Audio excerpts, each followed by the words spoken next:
porque todos parten de un solo punto. Ujú. En el desarrollo de cada cultura fueron cambiando elementos, o sea, Ujú. fueron cambiando conceptos, Sí, sí, fueron sí, agregando cosas, pero todo parte fruto de del la punto. reconexión del hombre de su fuente real, que siempre fue el Dios creador de todas las cosas. Claro. Exacto. Ahora, el cuarto concepto, ya nos estamos entendiendo mucho con el Ajá. tema del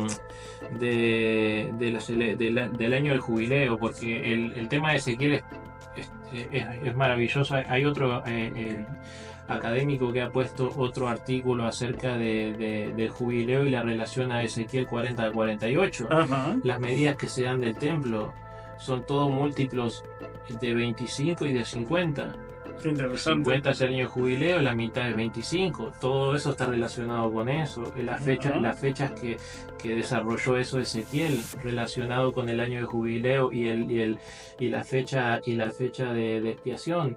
O sea, que era el día 10. O sea, no nos vamos a extender en eso, Sí, pero claro, pero está, o sea, hay mucho ahí para ver. y estamos hablando del año del jubileo con la restauración de todas las cosas, Tremendo. que apuntaba Sí, a Cristo a la sí, restauración sí, de todas sí, las qué cosas. tremendo. No, eso es para... Wow. Ok, la obra de Cristo. Los sacrificios comienzan en el Edén y terminan con Cristo. ¿Por qué decimos que comienza en el Edén? En Génesis 3:21 habla de que Dios los proveyó de pieles para cubrir su vergüenza. O sea, Ajá. ¿de dónde salieron esas pieles? Tenemos sacrificios también, obviamente sacrificios de paz, pero sacrificios que tenían que ver con Abel. Sí, O sea, sí, Abel sí, ofreció sí. sacrificios. Y de ahí en adelante tenemos los sacrificios de Abraham, que obviamente no eran por el pecado, que estamos hablando de sacrificios de paz, Ujú. pero después también entra todo el tema del tabernáculo, el templo, etcétera, hasta la llegada de Cristo. Tremendo. ¿Por qué es importante? ¿Por qué estoy nombrando la importancia de esto? Porque al Cristo a que Cristo ofreció el sacrificio perfecto por los pecados, y ya según Hebreos y el resto de los apóstoles ya no hizo falta ningún otro sacrificio. O sea, realmente ahora los pecados pasados, presentes y futuros, esa contaminación para el espacio sagrado, esas cosas que nos excluían de la presencia de Dios, eso ya se completó, ya quedó saldado. Totalmente. Increíble. Entonces, ¿para Tremendo. qué continuar con sacrificios? Otra vez surge la Claro. pregunta. Entonces, ¿qué pasó en el año 70? Que ahora se está haciendo un poco más conocido este tema. Yo hace 10, 15 años yo ni tenía ni idea o sea, qué había pasado en el año 70. Me decían el año 70 y yo no sabía qué tal. Pensaba que eran los 70 de ahora. La época psicodélica. Sí. O sea, no sabía el tema de la Tremendo, destrucción, no sabía el tema de la destrucción Sí, del templo. sí, O sea, sí, ¿por sí. qué se destruyó el templo? Porque eso ya era obsoleto. Ese asunto arónico que ni siquiera, que vamos a entender una cosa, los sacerdotes que ofrecían sacrificios en el tiempo de Jesús, o sea, en el primer siglo, no eran ni siquiera arónicos. Eso es otra cosa que la gente no sabe. Hay Ajá. todo un trasfondo de ese asunto. Cómo cambiaron los sacerdocios en los años anteriores con Antíoco. O sea, estamos hablando 150 años antes de Cristo. Sí. O sea, cómo se fueron cambiando esas políticas dentro de Jerusalén y dentro de Judea, para que los sacerdotes incluso no fueran ni judíos, y después volvieron a ser judíos, pero ya no eran del asunto arónico. Ni siquiera eran legítimos. No.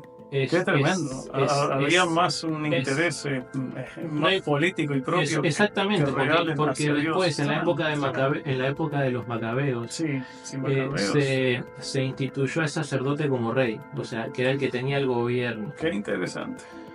Entonces, ¿qué pasa? Después, con la entrada de los romanos, pierde vigencia. Eso ya no son esos gobernadores como eran antes, pero sí ejercían como decir, una intermediación, ¿no? Entre el pueblo judío y los romanos. O sea, pasaban a ser como un tipo primer ministro, o una cosa así, o sea, que eran los que se encargaban de mantener en orden a los judíos, pero el reinado y las leyes venían de Roma. Claro. Exactamente. Tremendo entender todo esto. Exactamente, entonces eso quedó caduco, desapareció. Totalmente. Por eso que hasta el día de hoy, después de 2000 años, no lo tenemos. ¿Por qué? No. Porque ya entramos, y eso es para cerrar un poco en ese asunto, aunque tengo otro punto muy importante aquí, o sea, entramos en el nuevo Edén. O sea, es una filosofía que no la vamos a desarrollar porque es muy complicada en el ya está, pero todavía no. Sí, bueno, eso es un tema especialista importante, Michael Heiser. pero en algún momento vamos a tocarlo. Sí, Sí, sí. ya está, pero todavía Porque estamos esperando una redención de todas las cosas final, Ajá. donde va a haber un reinado de Jesucristo en la tierra, lo entendemos correctamente eso, o sea, la segunda venida de Cristo, Sí. pero el proceso ya se inició. O sea, ya tenemos no estamos esperando para disfrutar la presencia de Dios. Claro, por supuesto. Por eso nosotros no oramos en vano, porque nuestras oraciones son recibidas delante de Dios, porque somos espacio sagrado. Claro. Dios nos purificó y entonces nos puso su Espíritu Santo adentro. O sea, hay una analogía que no le iba a poner, pero me parece espectacular, el tema de Zacarías. O sea, en el profeta Zacarías, que habla acerca de este sumo sacerdote, que en esta visión era acusado delante de Dios por el acusador. Y entonces empezaba a ponerle a Dios delante los pecados de este sumo sacerdote. Y el mismo Dios lo reprende al acusador y entonces lo limpia y le quita toda esa culpa a este sumo sacerdote y lo viste de vestiduras nuevas y lo hace apto. Qué tremendo. Ahora, eso está en Zacarías, creo que Zacarías 3, me parece, no me quiero equivocar. Ahora, el asunto de esto, que es espectacular, es que este acusador estaba a la derecha de Dios. Lo dice ahí en el texto. Sí. Ahora, ¿quién se sentó a la derecha de Dios? Ahora, ese acusador que teníamos nosotros por nuestros pecados, por nuestra impureza delante de Dios, fue quitado. Porque además lo dice, ya se fue quitado el acusador de los hermanos, lo dice las Escrituras, no es una teología que nos estamos inventando. No, claro, eso sí, eso y Jesús fue puesto a la diestra de Dios. Totalmente. Jesús no está para acusarnos, Jesús está para justificarnos. Entonces, ¿por qué a veces nos retribuimos culpa una tras de otra y una tras de otra y nos sentimos no aptos para acercarnos a Dios? Cuando Pablo dice que entremos con confianza. Totalmente. O sea, vamos a tratar en otros programas el tema de qué fue esa adopción y esa limpieza que Jesús hizo con nosotros. ¿Qué trascendencia tiene y qué diferencia tiene en el tema de Levíticos de la purificación por las distintas faltas y la purificación para el espacio sagrado con el sacrificio de Cristo? O sea, hemos entendido algo muy poco relevante en el tema de asociarlo a pecados morales y cosas así, cuando eso es mucho más grande. Mucho más amplio. Y antes, los pecados morales, la mayoría de ellos no tenían perdón. O sea, no se podía ofrecer un sacrificio por un adulterio, no se podía ofrecer un sacrificio por maldecir el nombre de Dios. Lo que se llamaba pecado de muerte, ¿no? No había remedio. Y es más, para determinadas cosas en el conjunto, o sea, de idolatría y de actos de injusticia dentro del pueblo, llegaba a un punto que ya tampoco había perdón para nada. Dios, o sea, se apretaba el botón de receso, que eso era apocalíptico. O sea, era destrucción, destierro, etcétera. Bueno, como sucedió con Acán, ¿no? Famosa historia de Acán. También, ¿no? Exactamente. Bueno, entonces hay cosas que no tenían remedio. O sea, era irreversible el apedreamiento de Acán. Para que entendamos un poco lo que es la expiación de Cristo. Es extremadamente más amplia. Es increíble. Tenemos que llegar a dimensionar. Sí, y bueno, ya acá voy cerrando un poco con esto porque quería hablar un poco del tema de las frases que aparecen cuando Jesús habla en el tema de yo soy el camino, la verdad y la vida. Sí. O sea, interesante que ese tema también aparece en el Edén. Cuando el hombre es expulsado, era lo que dice, y dijo Jehová, he aquí el hombre es como uno de nosotros, sabiendo el bien y el mal, ahora pues que que no alargue su mano y tome también del árbol de la vida, y coma y viva para siempre. Y lo sacó Jehová del huerto de Edén para que labrase la tierra de que fue tomado. Echó pues fuera al hombre y puso al oriente del Edén querubines con una espada encendida que se revolvía por todos lados y guardaba el camino al árbol de la vida. Ahora, tenemos camino y vida, lo tenemos literal. Ahora, ¿dónde está el tema de la verdad? Sabiendo el bien y el mal como uno de nosotros. Ahora, ese concepto es un concepto implícito en esto.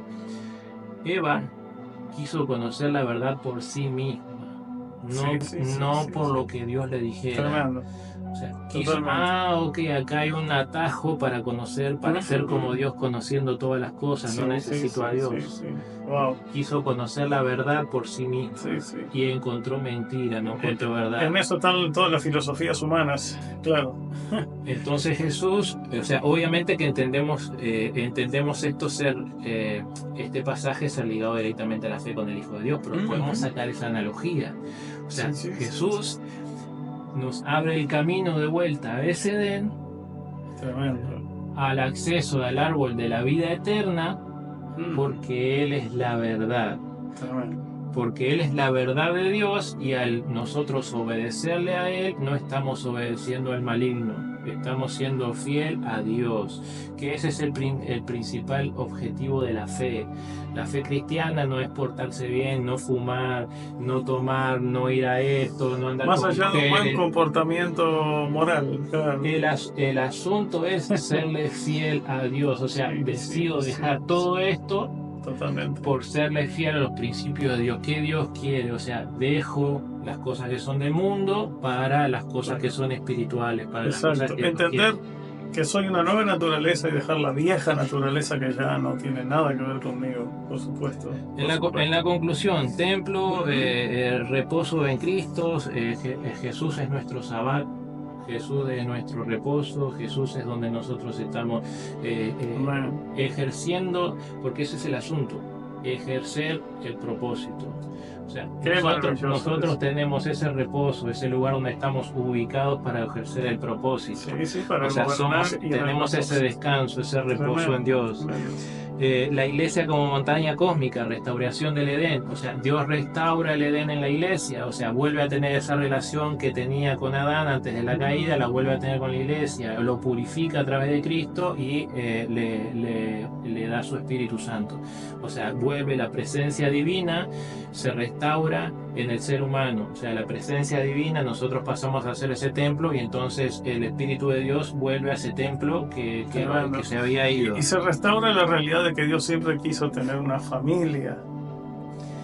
Esa es la conclusión final, o sea, que nosotros somos esa montaña cósmica, ese espacio sagrado, la futura montaña cósmica, que es el nuevo Sion cuando Jesucristo restablezca todas las cosas, y nosotros volvemos a ser otra vez esa familia. Qué impresionante, un Dios que ama, un Dios que quiere ser íntimo, que quiere todo el tiempo que entendamos lo que es ser familia, que somos familia espiritual, que es mucho más fuerte que los lazos sanguíneos. O sea, tenemos que entender esa realidad, dimensionar que para Dios los lazos espirituales son más grandes, más poderosos que los lazos sanguíneos, ¿no?